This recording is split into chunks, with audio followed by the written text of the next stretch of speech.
Rio de ஜெனீரோவில் நடைபெறும் BRICS நாடுகளின் 17வது உச்சி மாநாட்டில் உலகளாவிய நிர்வாக சீர்திருத்தம், பயங்கரவாத எதிர்ப்பு, பருவநிலை மாற்றத்திற்கான நிதி மற்றும் வளரும் நாடுகளுக்கு ஒத்துழைப்புக்கான இந்தியாவின் உறுதிப்பாட்டை பிரதமர் நரேந்திர மோடி மீண்டும் உறுதிப்படுத்தியுள்ளார்.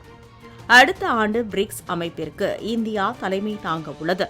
இந்த நிலையில் பிரேசில் நாட்டுடனான குறிப்பிடத்தக்க நல்லுறவுகள் வலுவடைந்திருப்பதாகவும், புதுமை, வர்த்தகம், உயிரி எரிபொருட்கள் மற்றும் அனைத்து துறைகளையும் உள்ளடக்கிய வளர்ச்சிக்கான தொலைநோக்கு பார்வை ஆகியவற்றில் இரு நாடுகளும் கவனம் செலுத்துவதாகவும் பிரதமர் தனது உரையில் தெரிவிக்கவுள்ளார்.